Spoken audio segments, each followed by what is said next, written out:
एक महत्त्वाचा विषय आपल्याला सर्व ठाणेकरांना आणि सर्व 131 नगरसेवकांना सांगू इच्छितो की तो महासभेमध्ये जो आपण ठराव आणणार आहात की ठाणे महापालिका भवन परिसर शांतता क्षेत्र घोषित करणं योग्य आहे, परंतु सांगू इच्छितो की शांतता क्षेत्र घोषित करणे हे गृहमंत्रालयाचं अधिकार आहे आणि गृहमंत्रालय आणि पोलीस हा योग्य सर्वेक्षण करून कुठले क्षेत्र शांतता की अशांतता आहेत हे निश्चितीकरण गृहमंत्रालय करते आणि त्यावर मुख्यमंत्री आणि राज्यपाल शिक्कामोर्तब करते.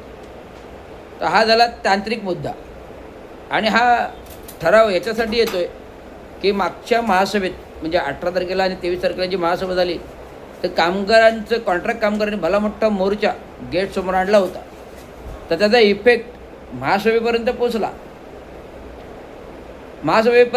पोचला.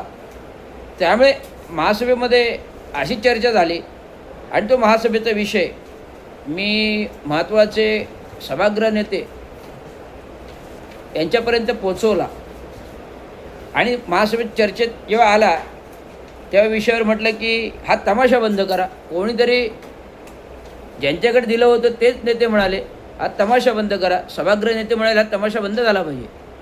अरे सफाई कामगारांच्या मागण्याचं आंदोलन हा तमाशा नाही आहे. तमाशा तर खरा महासभेमध्ये होतो. महासभेमध्ये तमाशा नाही होतो, नटरंग होतो. तो आपण 15 मेच्या महासभेत पाहिलेला आहे, त्याच्या आधीच्या महासभेत पाहिलेला आहे.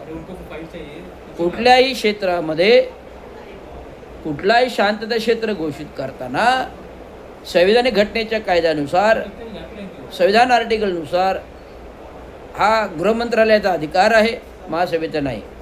आणि वर्तमानपत्रात आलेल्या बातमीमध्ये तपासणी अंती कळलं की हा प्रस्ताव डिसेंबर 2023मध्ये मंजूर झालेला आहे. किती झालेला आहे? डिसेंबर 2023मध्ये मंजूर झालेला आहे. जर डिसेंबर 2023मध्ये मंजूर झालेला आहे हा क्षेत्र, त्यावेळेस हा प्रशासकीय महासभेमध्ये का नाही आणला मुद्दा आहे.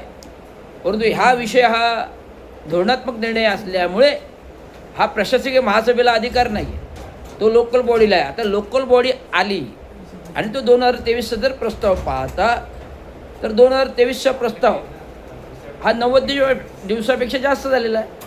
एखादा प्रस्ताव मंजुरी अंती 90 दिवसापेक्षा जास्त झाली तर त्याला फेरमंजुरी लागते आणि फेरमंजुरीच्या प्रस्तावाच्या मग महासभेमध्ये विषय मांडायला पाहिजे. आणि विषय हा प्रस्ताव आल्यानंतर तो प्रस्ताव गृहमंत्रालयाकडे जायला पाहिजे आणि गृहमंत्रालय मग तो निश्चिती करेल. तो पण निश्चिती नाही करू शकत. महासभेला अधिकारच प्राप्त नाही कुठले जागा फिक्स करायचा, कुठला शांतता क्षेत्र घोषित करायचं, आंदोलन करताना कुठे आंदोलन करायचं हा महासभेला अधिकारच दिलेला नाही. पुन्हा एकदा सांगतो, संविधानिक घटनेच्या तरतुदीनुसार महासभेला केवळ महापालिकेच्या अंतर्गत विकास कामांचा प्रस्ताव, प्रमोशन, बढत्या वेतनवाढ आणि विकास कामासंदर्भात प्रस्तावाची आणण्याचा आणि ठाणे महापालिका क्षेत्रातल्या विकास भूखंड अंतर्गतील विकासाच्या प्रश्नांबद्दल फक्त महापालिका बोलू शकते. परंतु कायद्याच्या प्रश्नावर महासभेला अधिकार नाही ना. हा संविधानिक अधिकार गृहमंत्रालयाचा आहे आणि त्यानुसार महासभेने या प्रस्तावावर विचार करावा आणि तो प्रस्ताव स्थगित करावा. मी विविध गटनेते भेटलो, काल महापौरांना भेटलो, गटनेत्यांना भेटलो, सभागृह नेत्यांना भेटलो, विरोधी पक्ष नेत्यांना भेटलो आणि सुरक्षा अधिकारी मुख्य जे आहेत फरडे त्यांना भेटलो.